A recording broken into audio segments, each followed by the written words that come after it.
मुरली। ओम शांति। बाबा के मीठे बच्चों, की मुरली आप सबने सुनी है? बच्चों, आज का सोमान है मैं अश्र निवासी हूँ। मैं अश्र निवासी हूँ यानी आसमान पर रहने वाला हूँ। बच्चों, आज की अव्यक्त मुरली की हेडिंग क्या है? दादाजी, आज की मुरली की हेडिंग है सुख शांति और खुशी का आधार है पवित्रता। बच्चों, बाबा ने पवित्रता की बात को सहज क्यों कहा है? दादाजी, बाबा ने कहा है कि आप बच्चों को पवित्रता धारण करना इसलिए सहज लगता है कि बाप दादा द्वारा नॉलेज मिली और नॉलेज की शक्ति से जान लिया कि मुझ आत्मा का आदि और अनादि स्वरूप है ही पवित्र। जब आदि और अनादि स्वरूप की स्मृति आ गई तो स्मृति समर्थ बनाए सहज अनुभव करा रही है। जान लिया कि हमारा वास्तविक रूप पवित्र है, यह संगदोष का स्वरूप अपवित्र है, तो वास्तविक को अपनाना सहज हो गया। सरफराज बेटा, जहाँ पवित्रता है वहाँ सुख शांति कैसे हो सकती है? दादाजी, जहाँ पवित्रता है वहाँ सुख और शांति स्वतः ही है। पवित्रता फाउंडेशन है। पवित्रता को माता कहते हैं और सुख शांति उसके बच्चे हैं। तो जहाँ माँ है वहाँ बच्चे स्वतः ही आ जाते हैं। इसलिए हैप्पी भी हो, कभी उदास हो नहीं सकते। दादाजी, आज की मुरली में है कि समस्याएं आप लोगों से खेलने के लिए खिलौने बनकर आती हैं, खेल करने के लिए, ना कि डराने के लिए। इसका क्या मतलब है, कृपया समझाइए। राधिका बेटा, यह संसार एक बेहद का 5000 वर्ष का नाटक है। इसमें हम सब आत्माएं पार्टधारी हैं, पार्ट बजा रहे हैं। जैसे एक क्रिकेट के खिलाड़ी को कितना दौड़ना पड़ता है, लेकिन खिलाड़ी को खेल खेलने में आनंद आता है तो वह थकावट महसूस नहीं करता। अगर किसी व्यक्ति को किसी गलती की सजा के रूप में मैदान के 2 चक्कर लगाने के लिए कहा दिया जाए तो वह थकावट महसूस करेगा, क्योंकि वहाँ खेल की भावना नहीं, सजा की भावना हो गई है। इस कारण थकावट महसूस होगी।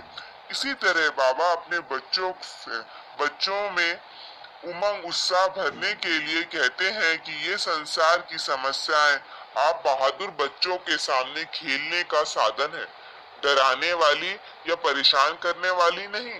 जैसे हाथी के पाँव के नीचे अगर चींटी आ जाए तो दिखाई देगी, तो यह समस्याएं भी आप महारथियों के आगे चींटी समान है।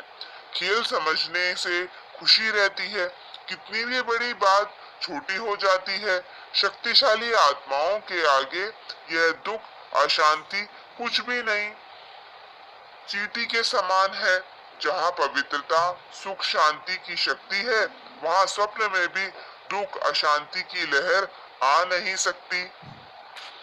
प्रेम बेटा, शक्ति सेना का नाम सारे विश्व में कब बाला होगा? दादाजी, जब संगठित रूप में एक रस स्थिति व एक शुद्ध संकल्प में स्थित होने का अभ्यास होगा। संगठन में किसी एक का भी दूसरा कोई संकल्प ना हो, सब एक ही लगन, एक ही अशरीरी बनने के शुद्ध संकल्प में स्थित होने के अभ्यासी बने, तब सारे विश्व के अंदर शक्ति सेना का नाम बाला होगा। शोभा बेटा, स्थूल सैनिक युद्ध के मैदान में विजयी किस आधार पर होते हैं? आपके विजय का नगाड़ा कब बजेगा? दादाजी, स्थूल सैनिक जब युद्ध के मैदान में जाते हैं तो एक ही ऑर्डर से चारों ओर अपनी गोली चलाना शुरू कर देते हैं। एक ही समय, एक ही ऑर्डर से चारों ओर घेराव डालते हैं, तब विजयी बनते हैं। ऐसी ही रूहानी सेना संगठित रूप में एक ही इशारे से और एक ही सेकंड में सभी एक रस स्थिति में स्थित हो जाएंगे, तभी विजय का नगाड़ा बजेगा। सरफराज बेटा, बाप के किस ऑर्डर को प्रैक्टिकल में लाने के लिए एवर रेडी बनो, तो यह कलयुगी पर्वत उठ जाएगा। दादाजी बाप यही ऑर्डर करेंगे कि 1 सेकंड में सभी एक रस स्थिति में स्थित हो जाओ। जब सभी के सर्व संकल्प एक संकल्प में समा जाएंगे, तब यह कलयुगी पर्वत उठेगा। वह 1 सेकंड सदा काल का सेकंड होता है। ऐसे नहीं कि 1 सेकंड स्थित हो फिर नीचे आ जाए। राधिका बेटा, हर एक ब्राह्मण बच्चे की जवाबदारी कौन सी है? दादाजी, सारे संगठन को एक रस स्थिति में स्थित कराने के लिए सहयोगी बनना यह एक ब्राह्मण की जवाबदारी है। जैसे अज्ञानी आत्माओं को ज्ञान की रोशनी देने के लिए सदैव शुभ भावना व कल्याण की भावना रखते हुए प्रयत्न करते रहते हो, ऐसे ही अपने इस दैवीय संगठन को भी एक रस स्थिति में स्थित करने व संगठन की शक्ति को बढ़ाने के लिए एक दूसरे के प्रति भिन्न भिन्न रूप से प्रयत्न करो।